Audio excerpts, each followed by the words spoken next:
여러분 말씀 같이 보겠습니다. 요한복음 2장 13절부터 22절까지입니다. 요한복음 2장 13절부터 22절까지. 네, 우리 13절부터 보겠습니다. 시작.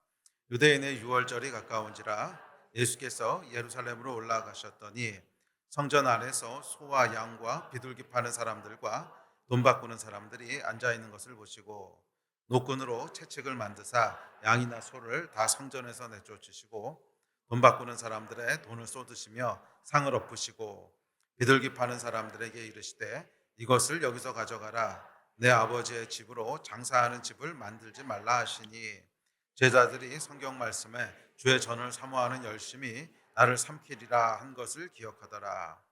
이에 유대인들이 대답하여 예수께 말하기를 내가 이런 일을 행하니 무슨 표적을 우리에게 보이겠느냐? 예수께서 대답하여 이르시되 너희가 이 성전을 헐라 내가 사흘 동안에 일으키리라. 유대인들이 이르되 성전은 46년 동안에 지었거늘 내가 3일 동안에 일으키겠느냐 하더라. 그러나 예수는 성전된 자기 육체를 가르쳐 말씀하신 것이라. 죽은 자 가운데서 살아나신 후에야 제자들이 이 말씀하신 것을 기억하고 성경과 예수께서 하신 말씀을 믿었더라. 아멘. 오늘은 요한복음 2장 후반부 말씀을 살펴보려고 합니다. 소위 성전 청결 사건으로 알려져 있는 그 말씀입니다. 6월절이 가까이 오자 예수께서 예루살렘으로 올라가십니다. 그렇죠. 모든 유대인들은 6월절이 되면 예루살렘 성전이 있는 곳으로 모여서 하나님 앞에 나아가는 이제 그렇게 돼 있습니다. 13절이죠. 그런데 성전 안에 보니까 소, 양, 비둘기 같은 재물을 파는 사람들과 또 돈을 환전해 주는 사람들이 있었습니다. 13절, 14절 다시 한번 읽을까요? 시작. 유대인의 유월절이 가까운지라 예수께서 예루살렘으로 올라가셨더니 성전 안에서 소와 양과 비둘기 파는 사람들과 돈 바꾸는 사람들이 앉아 있는 것을 보시고, 이 율법에 의하면 예루살렘에 올라올 때 각 사람은 자기가 하나님 앞에 드릴 재물들을 가지고 올라오게 돼 있었습니다. 그런데 이거를 멀리서부터 가져오는 사람들에게는 쉽지 않은 일이었습니다. 생각해 보십시오, 여러분. 이게 그냥 그 도시에 있던 사람이 성전으로 모이는 것이 아니라 멀리 있는 사람들이 지금 예루살렘으로 오는 겁니다. 갈릴리에서부터 예루살렘까지 오는 거리도 만만치 않았고 더군다나 유대인 디아스포라들이 그 로마 제국 안에 이렇게 퍼져 있었는데 이 사람들이 거기까지 오는 거리는 상당히 멀었습니다. 그런데 집에서부터 소나 양을 끌고 온다고 생각해 보십시오. 이게 사람이 가기도 쉽지 않은 거리인데 며칠씩 중간에 묵으면서 와야 되는데 소나 양을 끌고 온다고 하는 것이 쉬웠겠습니까? 당연히 보통 일이 아니었습니다. 이걸 끌고 오면은 뭐 소나 양도 먹여야죠. 또 물도 먹여야죠. 또 사람만 묵으면 되는 게 아니고 소나 양도 이제 묵을 곳을 마련해 줘야 되고 하여간 보통 귀찮은 일이 아니었습니다. 그러다 보니까 성전 근처에서 재물을 파는 사람들이 생기기 시작했습니다. 뭐 필요가 있으니까 이제 이런 장사들이 생기기 시작한 거죠. 또 로마 제국 안에 퍼져 있던 디아스포라들이 이제 성전에 오게 되면 그 로마 돈을 쓸 수가 없잖아요. 그러니까 당연히 그 유대인들의 그 이스라엘에 통용되는 화폐로 환전을 해야 됐습니다. 뭐 그러다 보니까 환전상들도 있게 됐습니다. 자, 그러다 보니까 어느덧 성전이 고도로 시스템화되어 가고 있었습니다. 고도로 시스템화되어 가고 있었습니다. 뭐 그전까지는 사람들이 집에서 양 끌고 오고 소 끌고 오고 정말 정성대에 하나님께 바치고 이러던 것이 보니까 거기서 재물도 팔게 되고 환전도 해주게 되고 시스템화돼 가는 거죠. 그리고 예수께서는 이 제도화된 종교 시스템에 대해서 진노하셨습니다. 그래서 이들을 모두 성전 밖으로 내어 쫓으시죠. 내 아버지의 집으로 장사하는 집을 만들지 말라 그러시면서 이들을 내어 쫓으십니다. 그리고 이 일로 말미암아 결국 유대인들하고 척을 지게 되십니다. 그래서 나중에 이제 유대인들에 의해서 십자가에 돌아가시게 되는 것이 시작되는 것이 이제 이 지점이겠죠.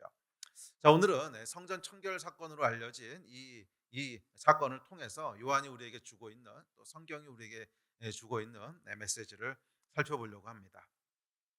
자, 먼저 기억해야 될 것은 예수께서 모든 제도권 종교에 대해서 이렇게 파괴적으로 반응하신 건 아니었다는 거예요. 그러니까 예를 들어서 뭐 성전이 아니라 회당에 가실 때는 이렇게 파괴적으로 반응하지 않으셨습니다. 오히려 회당 안에 들어가서 성경을 펼쳐서 가르치기도 하시고 또 회당장이었던 야율의 딸이 병드니까 고쳐주시기도 하시고 뭐 그러셨죠. 그래서 모든 제도권 종교에 대해서 이렇게 파괴적으로 반응하신 건 아니었어요. 그러니까 어느 곳에 가셔서는 굉장히 친절하게 지금 무슨 변화가 일어나고 있는지, 구약에서 신약으로 넘어오는 이 역사적인 우주적인 변환기가 무엇인지를 잘 설명해 주신 것도 있었어요. 그런가 하면 또 오늘 이 성전에서와 같이 아주 파괴적으로 반응했던 것도 있었습니다. 다 뒤집어 엎으신 것도 있었죠. 자, 이 차이가 무엇일까? 요한은 이 차이를 우리 마음에 있다고 얘기하고 있습니다. 그래서 요한이 이 메시지를 통해서, 이 사건을 통해서 우리에게 처음으로 던지고 있는 메시지는 어떤 마음으로 예수를 만나야 하는가 하는 것입니다. 그래서 오늘 메시지는 이 오늘 사건이 우리에게 주고 있는 메시지의 핵심은 결국 우리 마음에 대한 것입니다. 어떤 마음으로 예수를 만나야 하는가, 어떤 마음으로 예수 앞에 나아가야 되는가 하는 메시지를 우리에게 던지고 있습니다.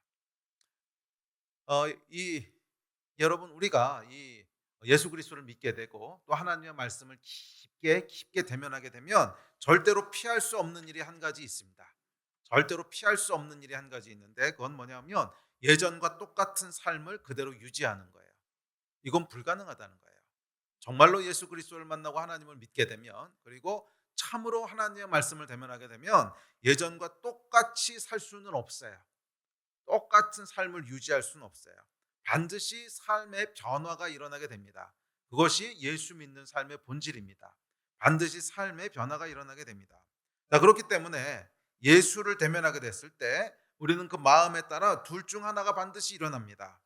변화되든지 아니면 부서지든지. 그러니까 부드럽게 변화되든지 아니면 부서지면서 변화되든지, 하여간 변화될 수밖에 없다는 거예요. 변화가 일어나지 않을 수는 없어요. 그런데 우리 마음에 따라서 그 변화가 달라집니다. 마음이 부드러운 사람은, 마음이 딱딱하지 않은 사람은 부드럽게 이 변화가 일어난가 하면, 마음이 딱딱한 사람은 딱딱하게 변화가 일어납니다. 딱딱하게 변화가 일어난다고 하는 건 뭐예요? 부러지거나 부서진다는 거죠. 그래서 요한이 처음으로 우리에게 던지고 있는 메시지는 우리의 마음을 딱딱하게 하지 말라는 거예요. 이 성전 안에 있었던 바리새인들처럼 마음을 딱딱하게 하지 말라는 거예요. 이 성전에 있었던 바리새인들에게 예수께서 임하셨는데, 찾아오셨는데, 불행하게도 이 예수 그리스도와의 만남은 파괴적인 만남이었습니다.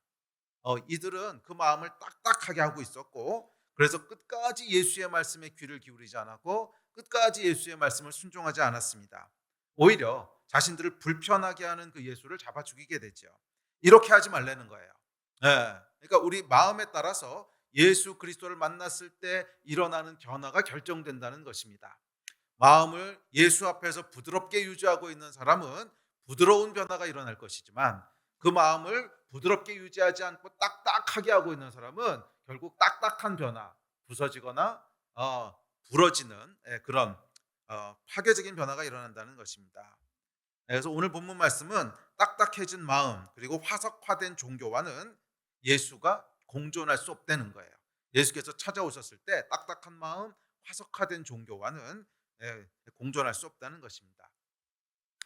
우리 다음 메시지로 넘어가기 전에 한 가지만 좀 짚고 넘어갑시다. 이 오늘 본문 말씀은 교회를 개혁하고자 하는 분들이 가장 즐겨 사용하고 또 사랑하는 구절입니다. 예수께서도 채찍을 만드셔서 타락하고 종교화된 그 타락하고 화석화된 종교 시스템을 뒤집어 엎으셨듯이 우리도 예수 그리스도를 본받아 교회를 날마다 개혁해야 돼. 하여간 개혁자들이 좋아하는 메시지입니다. 맞아, 요즘 교회들은 화석화됐어. 그런데 여러분, 이렇게 적용하는 것이 과연 옳은가? 뭐 그렇게 적용할 수도 있겠지만 저는 그 전에 해야 될 일이 있다고 믿습니다. 이 말씀은 여러분, 요즘 교회들은 이렇게 적용하는 것이 아니라 나에게 먼저 적용해야 되지 않겠습니까? 먼저 나에게 적용하고 그리고 난 다음에 그 다음 건 생각해도 늦지 않습니다. 모든 하나님의 말씀은 타인에게 먼저 적용하면 안 돼요. 너무 당연한 원리지만 모든 하나님의 말씀은 나에게 주신 하나님의 말씀으로 적용해야 합니다. 그렇게 적용되지 않을 때 우리는 위험에 빠지게 됩니다. 오늘 이 본문 말씀도 그렇지, 이렇게 종교화되고 타락한 교회가 개혁되어야지, 그렇게 적용하기 이전에 내 안에 딱딱한 마음은 없는가? 하나님께서 나에게 찾아오셨을 때 그 만남은 어떤 만남이 될 건가? 과연 부드럽게 변화되는 은혜의 만남이 될 건가? 아니면 오늘 본문처럼 파괴적인 만남이 될 건가? 나에게 먼저 적용해야 한다고 믿습니다. 우리 마음은 어떻습니까? 예수 그리스도 앞에 나아가는 우리 마음은 어떻습니까? 마음은 괜찮으십니까? 딱딱하진 않으십니까? 예, 예수께서 저와 여러분에게 오셨을 때 과연 무엇이라고 하실까요? 음, 교회를 개혁하고 교회를 새롭게 하기 이전에 내 마음을 먼저 하나님 앞에 개혁하고 내 마음을 먼저 하나님 앞에 부드럽게 드리는 것이 먼저라고 믿습니다. 다른 사람에게 먼저 적용하지 맙시다. 또 뭐 교회가 어떻고 뭐 현대 교회가 어떻고 한국 교회가 어떻고, 아니요. 그것은 결국 하나님이 하실 일이고, 결국 하나님이 하실 일이고, 우리가 채찍을 만들어 가지고 교회를 뒤집어 엎는 것이 아닙니다. 채찍을 만들어서 뒤집어 엎으셔도 하나님이 하시는 것이고, 가만 놔둬도 하나님이 하시는 것이고, 우리가 물론 그것을 위해서 눈물을 흘리며 기도해야지요. 뭐 잘못되어 우리가 섬기는 교회에 어떤 문제가 있거나 또 잘못되어 가고 있거나 그러면 정말 눈물로 기도해야 되지만, 채찍을 만들어서 뒤집어 엎는 것은 우리 역할은 아닙니다. 그건 예수께서 하시는 일입니다. 아멘. 음. 교회사를 보면 여러분 아주 재밌고 흥미로운 사실을 발견하게 됩니다. 어떤 그 한 시대의 개혁을 일으켰던 사람들이 있죠. 뭐 종교 개혁부터 시작해서 개혁을 일으켰던 사람들이 있는데, 이들은 공격적이고 비판적인 사람들이 아니었다는 거예요. 공격적이고 비판적인 사람들이 아니었다는 거예요. 요즘 교회들은 말이야 문제가 많아, 이걸 확 뭐 이런 사람들이 아니었다는 거예요. 그러니까 이런 사람들의 문제는 뭐냐면 이 비판적이고 공격적인 성향 가운데 그들의 마음이 딱딱해지는 거예요. 이 사람이 여러분 비판적이고 공격적이고 뭐 개혁하겠다고 마음을 먹잖아요. 그러니까 저도 해보니까 그렇더라고요. 이 젊어서는 저도 그 혈기 때문에 막 개혁 이랬는데, 개혁하겠다고 마음을 먹는 순간 마음을 부드럽게 유지하는 게 엄청 어려워요. 정말 성숙하면 뭐 가능하겠죠. 그런데 그거 할 수 있는 사람은 그렇게 많지 않겠더라고요. 일단 내 마음이 딱딱해집니다. 내 마음이 불편해지고 내 마음이 부정적이 되고 안에서 화가 올라오고, 그렇죠. 개혁을 해야 된다는 건 뭐예요? 지금 문제가 많이 보인다는 거잖아요. 그러니까 이런 문제들을 이걸 어떻게 바로잡지? 그러면 그 문제들 때문에 화가 올라오고 짜증나고 그런 상황 가운데 마음이 딱딱해집니다. 마음을 부드럽게 유지하는 게 참 어려워요. 그래서 이 개혁을 하겠다고 했던 사람들의 마음이 딱딱해짐으로 말미암아 이 사람들이 오히려 개혁의 대상자가 돼 버려요. 결국엔 개혁하겠다고 시작하지만 그 딱딱한 마음으로 인해 결국 자신들도 하나님 앞에서 개혁의 대상자가 되어 버리는 것을 역사를 통해 볼 수 있습니다. 또 다른 개혁의 대상자, 이게 아이러니합니다. 그래서 정말로 한 시대를 개혁했던 사람들은 다른 사람들에 대해 비판적이었던 사람들이 아니라 자신의 길을 타협 없이 갔던 사람들이에요. 이건 달라요. 예, 이건 달라요. 예, 우리가 뭐 주변에서 일어나고 있는 문제들에 대해서 그대로 묻어가자는 얘기는 아닙니다. 그렇지만 타인에 대해서 공격적이고 비판적인 것을 유지하는 것이 아니라 내가 진리의 길을, 믿음의 길을 타협하지 않고 꿋꿋이 가는 거예요. 그 사람들이 결국 개혁을 일으킵니다. 그 사람들이 결국 개혁을 일으켜요. 믿음을 타협하지 않고 꿋꿋이 오롯이 하나님의 길을 갔던 사람들, 교회사를 보면 그런 사람들이 결국 어, 개혁을 이루어냅니다. 그러니까 하나님에게 집중해야지 사람들에게 집중하면 안 돼요. 어떤 경우에도 그렇더라고요. 하나님에게 집중해야지 자꾸 주변에 있는 사람들에게 집중하기 시작하면 우리 마음을 부드럽게 유지할 수가 없어요. 우리 마음이 부드러워진다고 하는 것은 딱 하나밖에 없습니다. 하나님을 바라볼 때. 그때 외에는 우리 마음이 부드러워지지 않아요. 나를 바라봐도 딱딱해지고 사람들을 바라봐도 딱딱해지고 교회를 바라봐도 딱딱해지고, 우리 마음은 여러분 하나님을 바라보지 않는 이상 계속 딱딱해지게 돼 있어요. 그래서 여러분 끊임없이 하나님을 바라보신 여러분 되시기를 바랍니다. 그리고 믿음의 길을 타협 없이 가신 여러분 되시기를 바랍니다. 주변에서 누가 뭐라고 하든지 간에, 누가 뭐라고 하든지 간에 그냥 타협 없이 믿음의 길을 가신 여러분 되시기를 바랍니다. 그런 사람들을 통해서 하나님께서 이 땅을 새롭게 하시고 또 이 땅에 교회 개혁들을 이루시고 하시는 줄 믿습니다. 물론 우리가 우리의 믿음에 대해서 얘기할 수는 있습니다. 그러나 공격적이 되지는 마십시오. 믿음을 얘기할 수는 있습니다. 난 그건 동의하지 않습니다. 난 이게 옳다고 생각합니다. 뭐 내 믿음에 대한 걸 얘기할 수 있고 의견을 밝힐 수 있지만 비판적이고 공격적이 되는 것은 조심하십시오. 오늘 이 본문 말씀을 비판적이고 공격적인 말씀을 정당화시키는데 사용하지 맙시다. 이건 하나님께서 하시는 일이지 내가 하는 일은 아니에요. 노끈을 만드셔서 채찍을 만드셔서 뒤집어 엎으셨던 건 하나님께서 하셨던 일이지 내가 했던 일은 아닙니다. 우리가 할 수 있는 일은 아닙니다. 우리는 옳지 않은 일이라면 타협하지 마시고, 그것이 정말 마음 아프다면 눈물로 기도하고 금식하며 기도하고, 그리고 채찍으로 뒤집어 엎는 건 하나님께 의탁해야 돼요. 아멘. 이 말씀을 그렇게 적용하지 마시기 바랍니다. 아멘. 왜냐하면 이게 워낙 거기에 많이 사용되는 말씀이거든요. 개혁적인 마음이 있는 사람들이 항상 사용하는 말씀이고, 다 좋은 동기에서 시작하세요. 그리고 올바른 일들이기도 해요. 그런데 문제는 마음이 안 지켜진다는 거예요. 마음이 딱딱해진다는 거예요. 이 함정에 속지 않았으면 좋겠어요. 우리는 믿음을 지키는 자로 삽시다. 믿음을 지키는 자로 삽시다. 그게 진짜 개혁입니다. 그게 진짜 개혁입니다. 아멘. 성경에 보면 이렇게 얘기합니다. 자, 시작. 오늘 너희가 그의 음성을 듣거든 너희 마음을 완고하게 하지 말라 하셨으니, 이거 완고하게 하다, 옛날 성경에는 강팍하게 하다 이렇게 되고, 영어 성경에는 do not harden your heart 이렇게 되어 있습니다. 그리고 원어를 찾아봐도 딱딱하게 하지 말라 이런 뜻입니다. 우리의 마음을 딱딱하게 하지 말라고 성경은 여러 번 얘기합니다. 여러 번. 마음을 여러분 딱딱하게 하지 마십시오. 딱딱한 마음은 예수 앞에 나아갔을 때 부서집니다. 부러집니다. 부드러운 마음으로 예수 그리스도 앞에 나아가는 여러분 되시기를 바랍니다. 은혜의 마음으로 나아가십시오. 눈물의 마음으로 나아가시고 갈망하는 마음으로 나아가십시오. 요즘 교회들이 왜 이래? 이 마음이 들어오는 순간 우리도 개혁의 대상자가 되는 거예요. 우리도. 이 마음을 조심하시기 바랍니다. 자, 이어지는 15절부터 살펴봅시다. 자, 15절입니다. 시작. 노끈으로 채찍을 만드사 양이나 소를 나 성전에서 내어 쫓으시고 돈 바꾸는 사람들의 돈을 쏟으시며 상을 엎으시고, 예수께서 장사하신 자들을 뒤집어 엎으시고 성전에서 내어 쫓으십니다. 아니, 이 편리한 것들을 왜 그러셨을까? 이 편리한 것들을 왜 그러셨을까? 너무 좋잖아요. 앞서도 얘기했지만 멀리서부터 끌고 오는 거 이거 얼마나 힘듭니까? 아니, 그래도 이 정도는 배려를 해줘야지. 이 정도는 배려를 해줘야지. 뭐 제사장들이란 사람이 다른 거 하는 일도 없고 평생 그 성전에서 제사 드리는 일만 하고, 헌금으로 먹고 사는 사람들인데 이 정도 배려는 해줘야지. 그렇죠? 근데 예수님께서 이 좋은 걸 다 뒤집어 엎으십니다. 여러분, 예배는요 좀 불편해야 됩니다. 전 그렇게 믿습니다. 예배는 좀 불편해야 돼요. 구약에 보면 하나님이 주신 제사법이 있죠. 제사법을 여러분 들여다보십시오. 편리한 것과는 거리가 멀었습니다. 편리한 것과는 거리가 아주 멀었습니다. 제사장의 복장부터 한번 보십시오. 출애굽기 28장에 보면 제사장이 입는 옷에 대해서 이렇게 말씀하십니다. 시작. 그들이 지을 옷은 이러하니 곧 흉패와 에봇과 겉옷과 반포 속옷과 관과 띠라.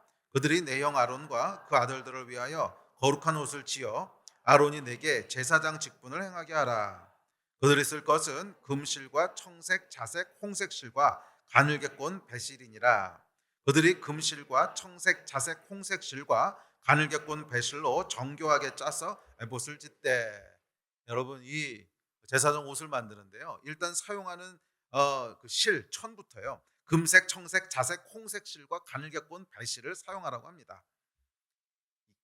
여러분, 이게 오늘날 우리 사회를 생각하시면 안 됩니다. 광야에서 지금 이 사람들은 떠돌고 있는 사람들입니다. 청색, 자색, 홍색, 금색 실을 어디서 만들어냅니까? 상식적으로 생각해 보세요. 금색, 청색, 자색, 홍색 이게 다 일일이 물들여야 되는 거거든요. 다 일일이 물들여야 되는 건데 금색 물을 어떻게 드리겠습니까? 오늘처럼 뭐 금색 도료가 있는 것도 아니고 정말 금을 녹여가지고 금으로 이렇게 이제 그렇게 해야 되는 거잖아요. 또 청색, 자색, 홍색도 일일이 이 광야에서 이걸 어떻게 만들어내냐고요. 이게 쉬운 일이 아닙니다. 절대 쉬운 일이 아니었습니다. 이런 실들을 그 하나하나 찾는 게 아니죠. 물들여서 만들어낸다고 하는 것은 보통 복잡한 일이 아니었습니다. 더구나 배실을 꼴 때도요 두껍게 꼬면 안 된대요. 대충 꼬면 안 되고 얇게 꽈야 된다는 거예요. 여러분, 이게 굉장히 힘든 일 아니었겠습니까? 그래서 뭐 정교하게 짜라 그랬어요. 대충 이렇게 말면 두꺼워지니까 아니고 아주 정교하게 짜가지고서 가늘게 만들라는 거예요. 하늘께 주여. 보통 일이 아니었습니다. 더구나 이 에봇의 흉배에는 12개의 보석을 붙이게 되어 있습니다. 여러분 아시다시피. 근데 이 12개의 보석이요, 다 다른 보석이에요. 하나라도 틀리면 안 됩니다. 광야를 40년 동안 떠돌아야 되는 사람들인데 어디서 그 보석들을 다 구하겠어요? 12가지나. 그러니까 오늘날처럼 보석상 가서 살 수 있는 것도 아니고 이 12가지 보석을 어디서 다 하나씩 구하게, 하나 따로 틀리면 안 된대요. 어, 그것뿐만이 아닙니다. 머리에 쓰는 관부터 허리에 두르는 띠까지 보통 복잡한 게 아니었습니다. 근데 이 성막을 짓는 거에 비하면 이건 또 일도 아니에요. 성막을 짓는 건 이것보다 몇 배 복잡합니다. 몇 배 복잡해요. 네. 자, 거기다 제사법은요. 제사법은 여러분 정말 헷갈립니다. 화목제, 속건제, 속죄제, 화제, 거제, 요제, 관제. 어느 때 여러분 요제를 드리는 거고 어느 때 거제를 드리는 건지 아시는 분? 화목제는 언제 드리고 속건제는 언제 드리는지 아시는 분? 목사인 저도 몰라요. 이거 헷갈립니다. 또 각각 드리는 방식도 다 달라요. 거제를 드릴 때는 뭐 이렇게 해야 되고 요제를 드릴 때는 이렇게 해야 되고 재물의 숫자도 다르고 그다음에 이게 또 그 기름을 이렇게 사용하잖아요. 기름도 어떤 건 한 스푼 넣고 어떤 건 반 스푼 넣고. 아이고 주여. 목사인 저도 모릅니다. 이거 아시는 분 혹시 있으세요? 여기 아는 사람은 거의 없을 거예요, 거의. 읽어도 그때뿐이에요. 다 잊어본 주여. 이게 여러분 하나님이 주신 하나님을 섬기는 법이었다는 거예요. 편리한 것과는 상극입니다. 편리한 것과는 상극이에요. 불편해도 가장 불편한 것이 제사법이었습니다. 불편해도 가장 불편한 게 제사법이었습니다. 그렇다면 하나님께서 왜 이렇게 제사법을 복잡하게 만들었을까? 예를 이야기해서 예를 하나 들게요. 저희 집은 이제 큰 집이었습니다. 소위 말하는 큰 집. 큰 집이 뭐냐면 이제 저희 아버님이 장자시고 저희 할아버지도 맏아들이시고 그 위에도 맏아들이시고 이렇게 약간 몇 대를 내려온, 또 제가 맏아들이고 몇 대를 내려오는 이 큰 집이었어요. 그래서 명절이 되면 모든 일가 친척들이 다 저희 집으로 오시곤 했습니다. 할아버지 할머니 살아계실 때. 예, 예, 저희가 모시고 살았거든요. 그래서 이 명절 때가 되면 다 그냥 우리 할아버지 할머니의 자손들, 그러니까 저희 고모 삼촌들만 오시는 것이 아니고 할아버지의 동생분, 그 집 가족들도 다 오셨어요. 작은 집이죠. 정말 많은 분들이 오셨습니다. 그래서 명절 때가 되면요 난리도 아니었습니다. 난리도 아니었어요. 음식을 준비하는데 며칠씩 음식을 준비하는데 이게 보통 복잡한 게 아니에요. 보통 장난이 아닙니다. 데쳐서 자르고 묻혀서 입혀서 초벌로 굽고 그러니까 복잡해도 여간 복잡한 게 아니에요. 자, 왜 이렇게 복잡했을까요? 그렇죠. 정성. 저희 할머니가 늘 그렇게 말씀하셨어요. 사랑은 음식에 담긴 정성이라고. 사랑은 음식에 담긴 정성이라고. 이 복잡함은 사랑하는 사람에 대한 마음의 표현이라는 거예요. 그렇죠? 이 복잡함은 사랑하는 사람에 대한 마음의 표현이라는 거예요. 제사도 그렇다는 거예요. 제사의 복잡한 과정을 통해서 우리는 첫째, 우리 죄가 얼마나 심각한가 하는 것을 다시 한번 돌아보게 되고, 둘째, 나아가 그 죄를 용서하시는 하나님의 은혜와 사랑에 대한 우리의 마음을 표현하게 됩니다. 이게 하나님께서 주셨던 제사법이었습니다. 그래서 여러분 생각해 보십시오. 진짜 고맙고 감사한 마음이 충만하면 준비하는 과정이 복잡해집니다. 진짜 고맙고 감사한 분이 손님이 집에 오신다 그러면 어떻게 됩니까? 집안이 난리가 납니다. 그 전부터 일단 대청소부터 시작을 해가지고 뭐 옷은 뭘 입냐, 음식은 뭐하냐, 심지어 저희 집 같은 경우는 가구 위치도 바꾸고 막 이럽니다. 아니 손님이 오시는데 이 가구가 여기 있으면 안 돼, 뭐 방으로 치우고 뭐 그런 거죠. 음. 그런데 별로 중요하지 않은 손님, 아니 어쩌면 좀 귀찮은 손님, 아 이거 왜 오는 거야? 그런 손님이 올 때는 어떻습니까? 준비가 아주 간단합니다. 짜장면 시켜. 그냥. 응? 피자 시켜. 예. 예? 그냥 배달 음식 시키고 끝. 예, 여러분 어떻습니까? 편리함이냐 불편함이냐 하는 경우에는 편리함이냐 불편함이냐 하는 것은 우리 마음과 연결되어 있다는 거예요. 편리함이냐 불편함이냐 하는 것은 우리 마음의 표현이라는 거예요. 뭐 진짜 상황이 안 돼서 어쩔 수 없이 성전에 와서 재물을 구입할 수밖에 없다. 뭐 그럼 그게 뭐가 문제겠습니까? 오히려 재물 안 드리는 것보다 훨씬 좋은 거죠. 예, 할렐루야입니다. 하나님께서도 기쁘게 받으실 겁니다. 아이고 저 상황에서 정말 재물 바칠 상황이 안 되는데 그 상황 가운데도 어찌어찌 예루살렘까지 와가지고서 그래도 그거 바치겠다고 거기서 소하고 양사 할렐루야 얼마나 기쁘게 받으시겠습니까? 자 그런데 문제는 뭐냐면 상황이 됨에도 불구하고 귀찮아서 또는 편리하니까 아유 그걸 뭐 집에서부터 끌고 가 그냥 가서 사면 돼. 예? 성전 앞에 가면 다 있어. 그걸 뭘 지금부터 끌고 가. 그래서 성전에 와서 재물을 구입한다면 이건 아니죠. 도대체 하나님을 어떻게 보는 거예요? 예? 아니 하나님 앞에 나가는데 그냥 짜장면 시켜 짜장면. 피자 시켜 피자. 하나님을 여러분 그렇게 대접하시겠습니까? 이게 지금 그거라는 거예요. 예. 예? 이 성전에 와서 소와 양과 이거 바꾸는 것을 왜 예수께서 진노하셨냐 하면 하나님 앞에 나가는데 그냥 짜장면 시켜서 때워. 이 마음으로 나왔대. 똑같은 마음이잖아요. 얼마나 하나님을 가볍게 여기고 얼마나 하나님이 귀찮았으면 그냥 대충 배달 음식으로 때워. 이 마음으로 하나님 앞에 나오냐는 거예요. 예수께서 뒤집어 엎으신 것은 어떤 상황이나 제도가 아니라 이 마음이었다는 거예요. 도대체 어떤 마음으로 나오길래 어떤 마음으로 나오길래 하나님 앞에 나오는데 대충 피자 시켜서 때우자. 대충 짜장면 먹고 때우자. 이 마음으로 나오냐는 거예요. 하나님이 우리 집에 오셨는데 설마 그렇게 대접하시겠습니까? 창조주이신 분, 우리를 위해서 생명을 주신 분이 우리 집에 오셨는데 귀찮으니까 빨리빨리 아무거나 주문해서 때워. 이렇게 하시겠냐고요. 이 마음에 예수께서 진노하신 거죠. 여러분 저는 예배는 좀 불편해야 된다고 믿습니다. 그 불편한 만큼 그럼에도 불구하고 하나님께 예배하고자 하는 그 마음을 예배로 드리는 거 아닙니까? 불편함에도 불구하고 하나님을 예배하고자 하는 마음. 이게 진짜 예배죠. 주차가 불편해서. 아니 BTS는 지하철 타고도 잘 보러 가시면서 긴 줄을 몇 시간씩 서서 보러 가지 않습니까? 그런데 그래서 하나님 예배하는 것은 거긴 주차장이 없어 해서 말이야. 가면 줄이 길어. 모르겠다. 나는 오늘 인터넷으로. 인터넷 예배요? 지금 인터넷 예배 들으시는 분 잘 들으십시오. 뭐 신학적으로 인터넷 예배가 옳냐 그러냐 이 얘기하는 거 아닙니다. 뭐 상황이 안 되면 인터넷 예배 드리는 거 좋죠. 할렐루야입니다. 그런데 그 마음이 뭐냐는 거예요. 마음이. 정말 예배 드릴 상황이 안 되는데 그래도 인터넷으로라도 예배 드리겠다. 정말 도저히 지금 예배 드릴 만한 상황이 아닌데 그래도 내가 인터넷으로라도 예배를 드리겠다. 이거야 얼마나 귀합니까? 하나님께서 할렐루야 기쁘게 받으시겠죠. 그런데 충분히 상황이 돼요. 그런데 귀찮아. 아이들 깨워서 데려가는 것도 귀찮고 아침부터 애들 막 깨우는데 일어나지도 않는데 이거 시간 맞춰 가려니까 귀찮고 또 옷 입고 또 우리 자매분들은 머리도 손봐야 되고 화장도 해야 되고 옷도 챙겨 입어야 되고 또 가면 주차장이나 제대로 있나 뭐 차 세울 데 없어가지고 몇 바퀴씩 뺑뺑 돌아야 되고 에이 모르겠다 인터넷으로 드려. 이건 다르다는 거예요.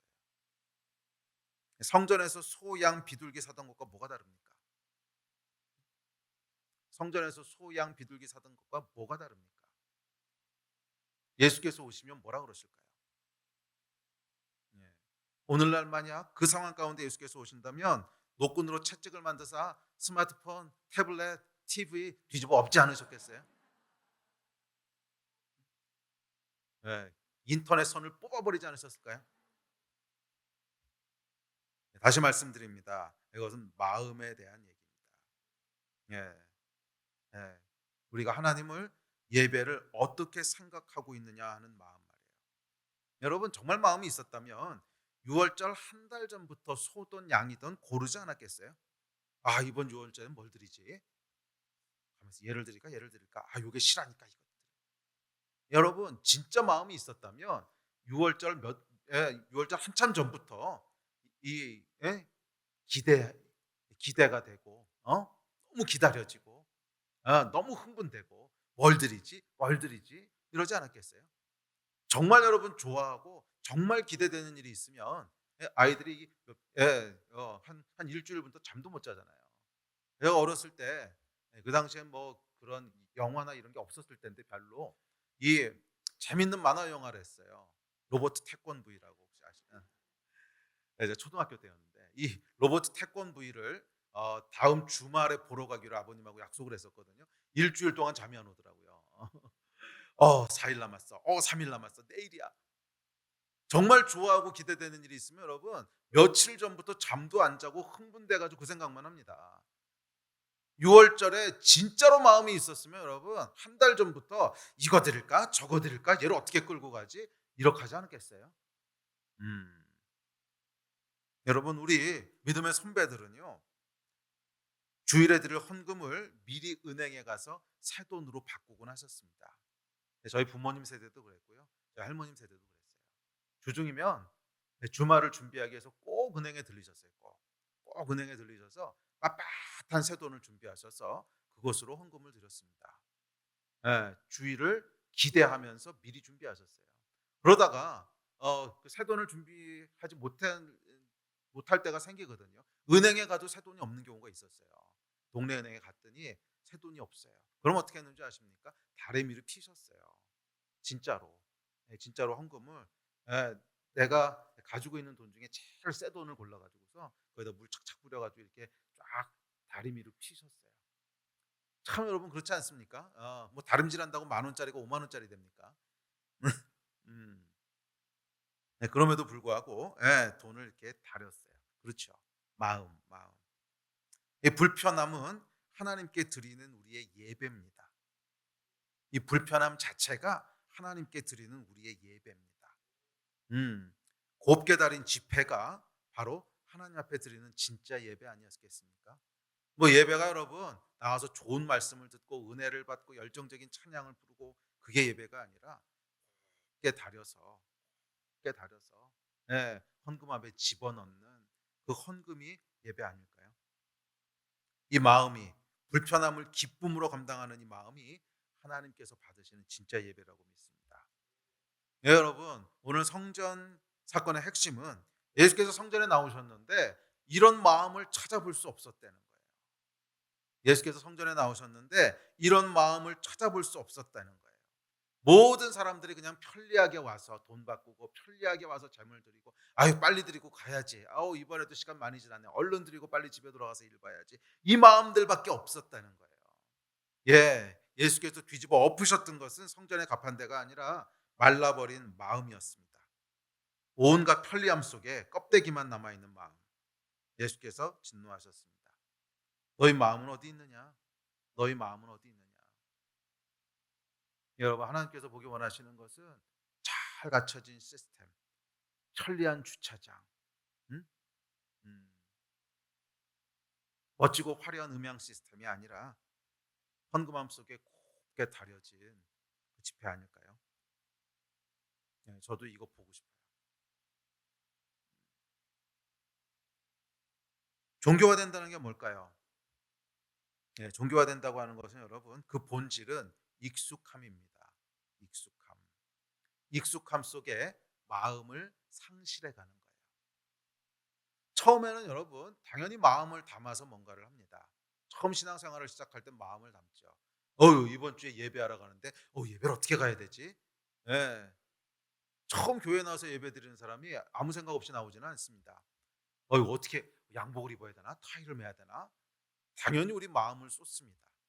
그런데 시간이 지납니다. 1년 지나고 5년 지나고 10년 지나고 익숙해지면서 마음을 잃어버려 갑니다. 솔직하게 여러분 우리 마음에 손을 얹고 생각해 보십시오. 오늘 예배 오실 때 정말 마음을 담아서 나오셨습니까? 여러분 한 10년쯤 지나서요. 익숙해지잖아요. 아니면 저같이 모태신앙으로 한 뭐 평생 교회 다니잖아요. 그러면 마음을 쏟을 필요가 없습니다. 주일 아침이 되면 자동적으로 몸이 알아서 움직입니다. 응? 그렇지 않습니까? 오늘 예배인데 오늘 하나님 만나러 가야 되는데 이런 사람 거의 못 봤어요. 한 10년, 20년 지나고 나면 그냥 마음을 쏟지 않아도 몸이 저절로 움직여집니다. 주일이구나. 가만있어 오늘 11시 예배구나. 그럼 몇 시에 나가야 되지? 그냥 옷 차려입고 나오는 거지. 마음을 쏟는 거 거의 못 봤어요. 예, 주일 성수합니다. 11조도 드립니다. 쌀 모임도 다 나갑니다. 그런데 예, 긴 세월 속에 익숙해져 버렸어요. 마음은 없어요. 마음은 쏟지 않아요. 마음은 담지 않아요. 기대도 없고 흥분도 없고 갈망도 없습니다. 그냥 하던 일이니까 계속합니다. 이게 여러분 종교예요. 마음에 손을 얹고 생각해 보십시오. 오늘 이 자리에 나올 때 어떤 마음으로 나오셨습니까? 하나님을 대면한다고 하는 기쁨과 설렘과 흥분이 있으셨습니까? 오늘 본문 말씀은 이 얘기하고 있는 거예요. 너희가 성전에 도대체 무슨 마음으로 나오는 거냐? 너희가 하나님 앞에 도대체 무슨 마음으로 나오는 거냐? 음. 아니, 상황이 안 돼서 거기서 소사고 양사하는 거야 뭐가 문제겠습니까? 그런데 그 소사고 양사하는 것이 보여주고 있는 우리 마음이 뭐냐는 거예요. 너희는 도대체 무슨 마음으로 하나님 앞에 나오는 거냐? 종교. 예. 이 신앙이 종교가 되면 나타나는 현상 중 하나가 편리함을 추구하는 겁니다. 좀 더 편리하게, 좀 더 간단하게, 좀 더 짧게. 둘이 좀 더. 네. 좀 더 편리하게, 좀 더 간단하게, 좀 더 짧게. 예배는 1시간만, 설교는 20분, 쌀모임은 1시간 반. 그 이상은 허용할 수 없습니다. 이게 여러분 종교화된 신앙의 모습이죠. 종교화된 신앙의 모습입니다. 편리함을 추구하는. 아니 여러분, 예배는요 좀 불편해야 됩니다. 주차할 곳이 없어도 걸어서라도 꾸역꾸역 모이는 이게 여러분 부흥 아닙니까? 네, 밤이 새도록 모여서 예배해도 집에 갈 생각을 안 하는 이게 여러분 부흥 아닙니까? 네, 중국에 여러분 지하교회 가정교회가 한창 부흥할 때는 예배 한번 드리려고요 밤새도록 걸어와서 예배 드리고 밤새도록 걸어서 집에 돌아가곤 했습니다. 여러분, 저는 편리함이 가져올 저주가 두렵습니다. 우리 마음을 종교로 만들어버리는 저주. 편리함은 여러분 우리 마음을 종교로 만들어버리는 그 저주가 있습니다. 좀 불편하게 예배합시다. 그 불편함 속에 마음을 담아서 예배합시다. 불편함이 주는 축복은요, 불편함이 우리 마음을 지켜준다는 거예요. 불편함은 우리 마음을 지켜준다는 거예요. 좀 불편해 보십시오. 일단 우리가 생각하게 됩니다. 아유, 이래도 꼭 가야 돼? 응? 가면 분명히 차댈 데 없을 텐데 이래도 가야 돼? 우리 마음을요 한 번 더 돌아보게 돼요. 내가 왜 가는가 한 번 더 돌아보게 되고 그 불편함을 뛰어넘는 하나님에 대한 경외함들이 다시 한번 우리 안에 리마인드 되는 거잖아요. 그래서 불편함은 어떤 면에서 축복이에요. 그래서 하나님께서 이 제사법을 만드실 때도 불편하게 만드신 게 아닌가 생각합니다. 그 불편한 과정을 통해서 여러분 생각해 보세요. 이들이 그 뭐 금색, 청색, 자색, 홍색 이거 하나하나 만들 때마다 무슨 생각하겠어요? 어휴, 이상한 하나님 내가 다시 만나면 이렇겠습니까? 아니죠. 그거 하나하나 만들 때마다 그렇지. 하나님을 섬기는 건 이런 거지. 하나님을 섬기는 것은 이런 거지. 이 마음을 계속 리마인드 하지 않았겠어요? 예, 인간의 죄를 아세요. 사람은요, 조금만 익숙해지면 그 마음을 잃어버리는 이 인간의 타락을 하나님께서 아세요. 예, 좀 불편하게 예배합시다. 아멘. 그래서 저는 우리 교회 이제 건물 새로 줘야 되는데 주차장을 안 질까 생각을 좀.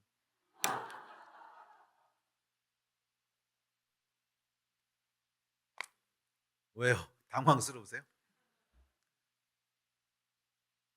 이 건물에 대한 이 공청회나 이런 의견 수렴하는 모임을 하면 제일 먼저 나오는 게 뭔지 아십니까? 주차장 크게 집시다. 예배당 안 줘도 됩니다. 주차장 크게 집시다.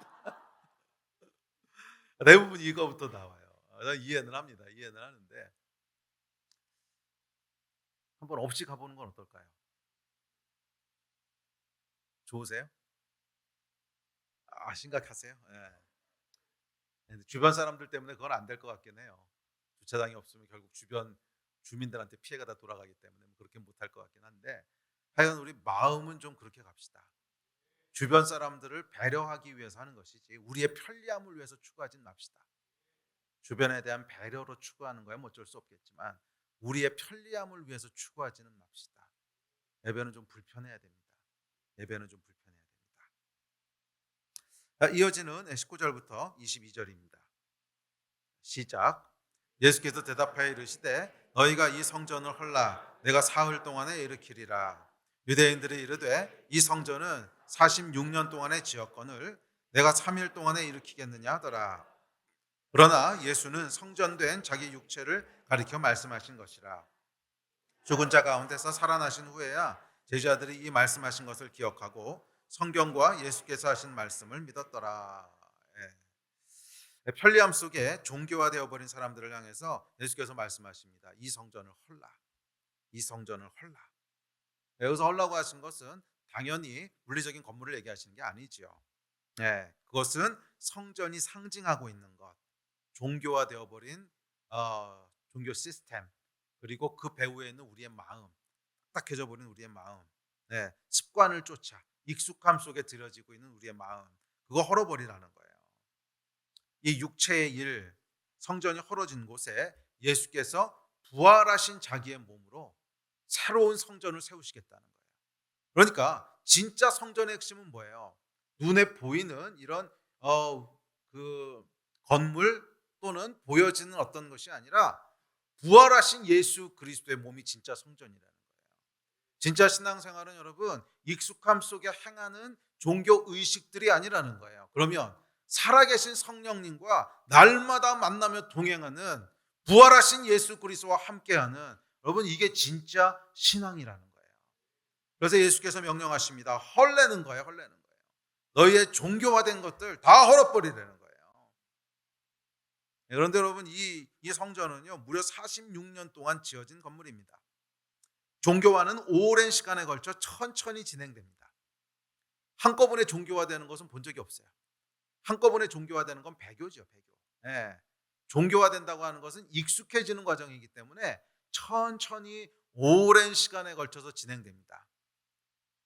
이 성전도 여러분 처음 지었을 때는 처음부터 예수님께서 헐어버려라 하는 그런 의미의 성전이 아니었습니다. 이 성전 처음 질 때 수많은 사람들의 헌신과 눈물과 기쁨과 예배 속에 성전 기초 속에 놓이고 세워진 거 아닙니까?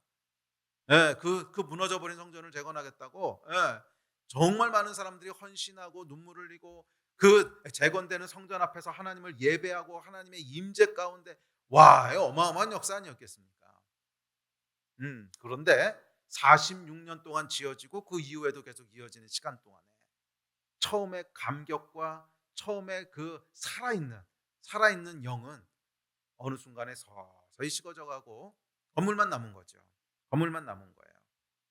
46년의 세월 동안 그저 건물이 되어버린 성전. 이제 예수께서 오셔서 새 일을 시작하시려고 합니다. 성전의 진짜 주인이신 예수께서 임하심으로 새 일을 시작하십니다. 그리고 말씀하십니다. 여러분의 삶 속에 46년 동안 그저 건물이 되어버린 예배 헐어버리라는 거예요. 46년의 세월 동안 그저 건물이 되어버린 신앙생활, 그저 건물이 되어버린 기도 또는 기도 생활, 그저 건물이 되어버린 헌금 생활, 그저 건물이 되어버린 교우 관계, 그저 건물이 되어버린 셀 모임, 익숙해져서 그저 건물이 되어버린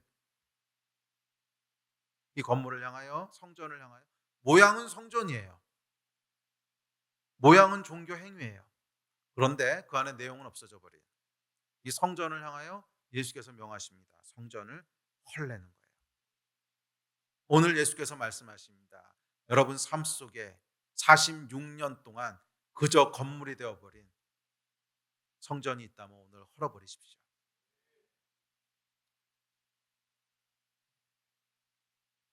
정말 예수 앞에서 다시 한번 우리 삶을 돌아보시는 주일이 됐으면 좋겠습니다. 오랜 세월 동안 익숙해져 버린 것들은 없는가? 그냥 형식만 남은 것은 없는가? 오늘 예배는 어떻게 오셨습니까? 오늘 헌금은 어떻게 드렸습니까?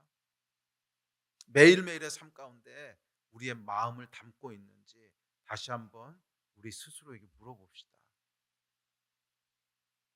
항상 하나님의 일에는 두 가지 파트가 있습니다. 우리 예배팀 앞으로 나오십시오. 항상 두 가지 파트가 있어요. 내가 해야 될 일과 하나님이 하셔야 될 일이 있습니다. 하나님만 전적으로 하신다 이런 거 없고요. 내가 전적으로 한다 이런 거 없어요. 항상 보면 내가 해야 될 일과 하나님이 하셔야 될 일이 있고 이 두 가지가 콜라보레이션을 하면서 하나님의 역사가 만들어져요. 오늘 본문에도 보시면 두 가지를 말씀하시는데 성전을 헐라 내가 새로 세우리라. 자, 허는 건 누구한테 헐라 그러신 거예요? 너희가 헐내는 거예요. 세우는 건 누가 세우신다는 거예요? 예수께서 세우신다는 거예요. 우리 삶에서 역사하신 하나님의 역사도 이와 같다고 믿습니다. 우리 안에 살아계신 하나님의 역사가 일어나는 것은 우리가 할 수 있는 일은 아닙니다. 하나님이 하셔야지 우리가 어떻게 하겠어요. 우리 지난 주말에 수양회 하면서 수양회 우리 마부 목사님의 놀라운 간증들 들었습니다. 부럽죠. 우리도 그렇게 살고 싶으시죠. 네. 그런데 그렇게 하나님이 기적을 일으키시고 초자연적인 역사를 일으키시고 말씀하시고 그건 우리가 할 수 있는 일은 아니에요. 하나님이 하셔야지. 그렇게 하고 싶다고 됩니까? 하기 싫은 사람 어디 있겠어요? 안 되니까 못하는 거지. 그건 여러분 하나님이 하시는 일이에요. 그걸 우리가 어떻게 할 수는 없어요. 하나님이 주시면 감사한 것이고 그렇게 안 하셔도 할 수 없는 거고, 무너진 성전을 부활의 몸으로 다시 일으키시는 건 하나님이 하시는 일이에요. 그런데 우리가 해야 될 파트가 있습니다. 그건 뭐예요? 옛 성전을 허는 거예요. 그건 할 수 있다는 거예요. 옛 성전을 허는 거예요. 우리 안에 종교화되어 있는 것들 다 무너뜨립시다. 뭐가 됐든지 간에. 내 마음을 담지 않았던 것들, 마음을 담지 않았던 것들, 그것이 예배든 헌금이든 뭐 셀모이든 하여간 뭐든지 간에 우리 마음을 담지 않았던 것들은 주 앞에서 다 무너뜨리십시다. 이건 우리가 해야 될 일이라는 거예요. 그러니까 우리에게 요구하시는 것은 명확합니다. 마음을 하나님 앞에 담으라는 거예요. 응? 마음을 담으라는 거예요. 거기까지가 우리에게 요구하시는 겁니다. 그 다음은 하나님이 하시는 거예요. 기적을 일으키실지 뭘 하실지 그건 하나님이 하시는 거고, 우리가 해야 될 일은 하여간 마음이 빈 껍데기 같은 종교 행위에서 벗어나서, 빈 껍데기 같은 종교 행위에서 벗어나서 우리의 마음에 진심을 담아서 하나님을 예배하고, 마음에 진심을 담아서 하나님께 드리고, 마음에 진심을 담아서 사람들을 대하고, 이거는 우리가 해야 될 일이 아니겠습니까? 이 일을 행할 때 그 위에 새로운 부활의 몸을 세우시는 것은 하나님이 하시는 일이라고 믿습니다. 그리고 각 사람마다 다 다르게 일하실 거예요. 오늘이 여러분 그 일이 시작되는 날이 됐으면 좋겠습니다. 그 일이 시작되는 날이 됐으면 좋겠습니다. 기억하십시오. 내가 헐지 않으면 결국 예수님이 헐어버리십니다. 내가 헐지 않으면 예수님께서 헐어버리십니다. 그리고 그것은 고통스러운 일입니다. 새 일을 하나님께서 행하시려고 새 일을 시작하셨습니다. 그렇다면 우리가 그 앞에 옛 성전들을 허물어버리고 새로운 마음으로 다시 한번 하나님 앞에 나아가는 이 반응을 하시지 않겠습니까? 그랬을 때 부활하신 예수 그리스도, 참된 성전이신 그분을 대면하게 되고 그분과 동행하게 되는 이전과는 다른 매일매일이 새로운 그런 축복이 여러분들에게 임하게 될 줄 믿습니다. 아멘. 우리 자리에서 일어나서 기도합시다.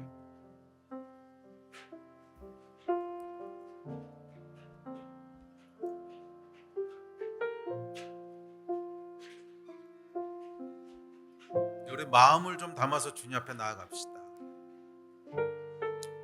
아침에 여러분들이 나오시느라고 정신 없어서 또 아이들 깨워서 옷 입혀서 오시느라고 미처 생각 못하고 오셨다면 괜찮습니다. 지금이라도 늦지 않습니다. 마음을 담아서 주님 앞에 예배합시다. 마음을 담아서 주님 앞에 예배합시다. 종교 행위는 헐어버립시다. 익숙함 속에 그냥 때우는 거, 이건 좀 여러분 하지 맙시다.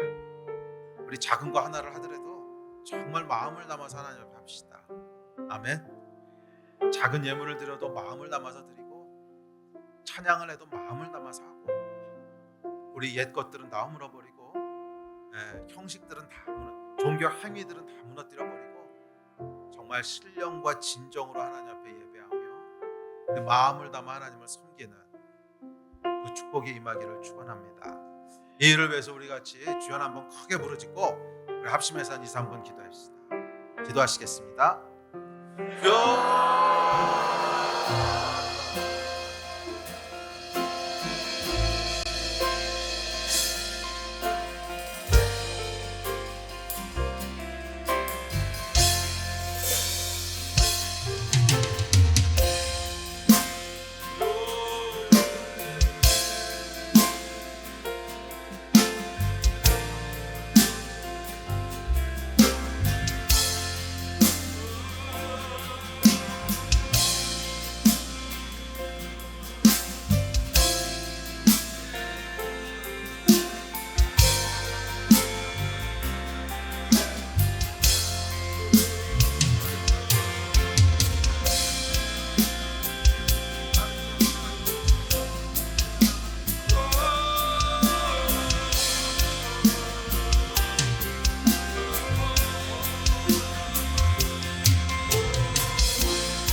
주님만 날 다스리소서. 예배합니다. 찬양합니다. 주님 홀로 높임 받으소서. 완전하신 나의 주, 완전하신 나의 주, 의의 길로 날 인도하소서. 행하신 모든 일 주님의 영광 다 경배합니다. 완전하시오, 완전하신 나의 주, 의의 길로 날 인도하소서. 행하신 모든 일 주님의 영광 다 경배합니다. 예배합니다. 찬양합니다. 주님만 날 다스리소서. 예배합니다. 찬양합니다. 주님 홀로 높임 예배합니다. 찬양합니다. 주님만 날 다스리소서. 예배합니다. 찬양합니다. 주님 홀로 높임 예배합니다. 찬양합니다. 주님만 날 다스리소서. 예배합니다. 찬양합니다. 주님 다시 한번 노래합시다. 예배합니다.